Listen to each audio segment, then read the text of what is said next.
A few moments later. Good morning. Thank you for calling Beautic Restaurant. My name is Ashley. How may I help you today? Hi, I would like to book a table reservation. I will be happy to assist you with your reservation. May I have your name, please? Yes, my name is Christian Cruz. When would you like to book your reservation, Mr. Cruz? Tomorrow, February 14 at 7 p.m. A table for how many persons, please? A table for 2. Do you have any special requests? None. Since it's Valentine's Day tomorrow, we offer special heart-shaped cake for only 200 pesos. Would you like to order one? Yes, please reserve one take for me. May I have your contact number, please? That's 0922-111-2222. May I also have your address, please? Yes, that. 1209 Tarkan Consumption, Baliwag, Bulacan, Phase 2. How would you like to settle your bill tomorrow, ma'am? Sir, are you going to use check card or cash? I will pay in cash. Alright, sir. Let me just verify if I got all the information correctly. I have reserved a table for 2 tomorrow, February 14 at 7 p.m. in the evening. I also reserved one heart-shaped cake that costs 200 pesos. This reservation will be under your name, Mr. Christian Cruz. Your contact number is 0922-111-2222. And your address is 1209 Tarkan, Baliwag, Bulacan, Phase 2. That's correct. Is there anything else that I may assist you with? That's all be all things. Thank you for having business with us. Have a nice day.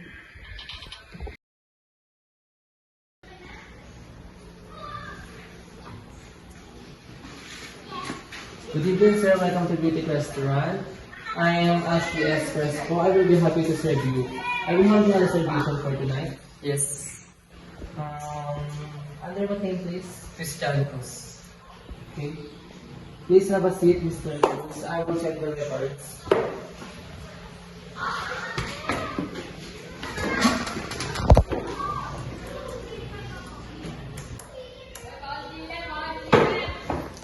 Mr. Cruz, we prepared a nice table for you.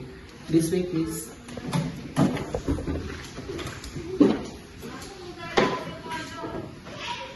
This table is okay for you, sir? Yes. Alright. Let me pull the chair for you. Excuse me. Excuse me, sir.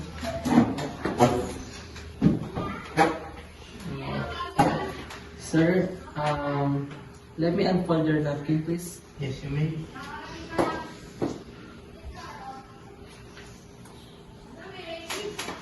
Excuse me, sir, may I unfold your napkin? Yes, you may.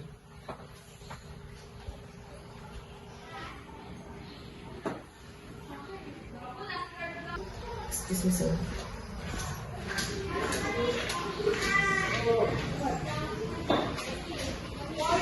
Excuse me, sir, may I serve your cold water? Yes.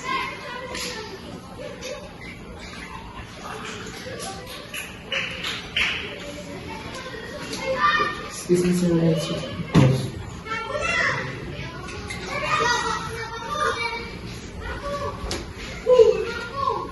Excuse me, sir. Excuse me, sir, here's your complimentary bread with butter. Yes, thank you. Excuse me, sir, Mr. Bread. Yes, thank you. Sir, would you like to start with your aperitif? We also have chilled sparkling wine, margarita cocktail, and we also have orange juice and iced tea. Which do you prefer? No, thanks. No, thanks. Thank you, sir. I'll be right up for the menu. Excuse me, sir. May I present to you our menu and wine for your selection? Thank you. I will be back to get your order, sir. Excuse me. Waiter. Yes, sir. May I take your order now? Yes. If you don't mind, sir, may I know if you have food restrictions or allergies? I'd like to have bacon cheese bomb or appetizer. Okay, sir. How about your soup? Would you like to try our creamy mushroom soup? Yes, give me one serving. How about your salad? We have Italian salad with cheesy dressing.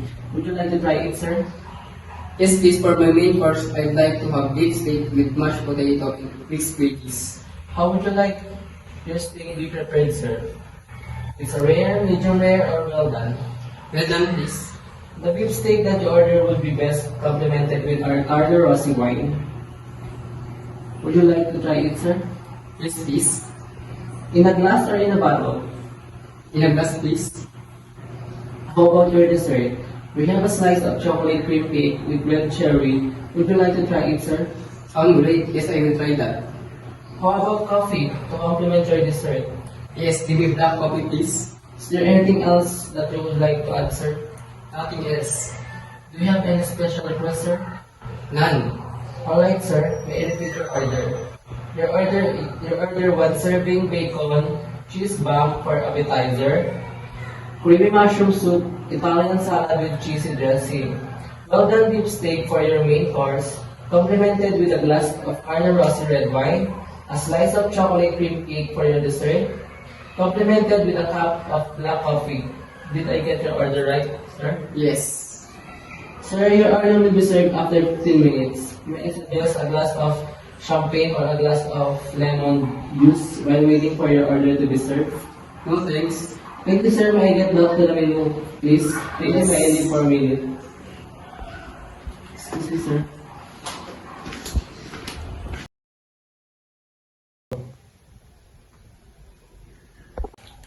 Thank you for calling room service. Good morning. This is Ashley speaking. How may I help you? I would like to order breakfast. I will be happy to take your order, sir. May I have your name and room number, please? Christian Cruz of room number 101. Thank you for that information, Mr. Cruz. Now, we offer two types of breakfast. We have continental breakfast and American breakfast. Continental breakfast includes bread, rolls, butter, jam, and coffee. American breakfast includes beef steak, egg, cereal, and milk. Which do you prefer, Mr. Cruz? I would like to have American breakfast. Alright, you will have American breakfast which include beef steak, egg, cereal, and milk. How would you like your beef steak be prepared? Rare, medium rare, or well done, sir? Well done. How about the egg, sir? How would you like the egg be prepared? Boiled, poached egg, or fried? Fried, please, and milk should be hot. Alright, sir. May I repeat your order? You will have American style breakfast which includes well done beef steak, fried egg, cereal, and hot milk. Yes, that's right. We have special creme brulee for dessert, sir. Would you like to try it? No thanks. For how many persons are we going to prepare, sir? For one person only. Alright, sir. Your American breakfast will be delivered within 15 minutes at room 101. Thank you for order. Have a nice day.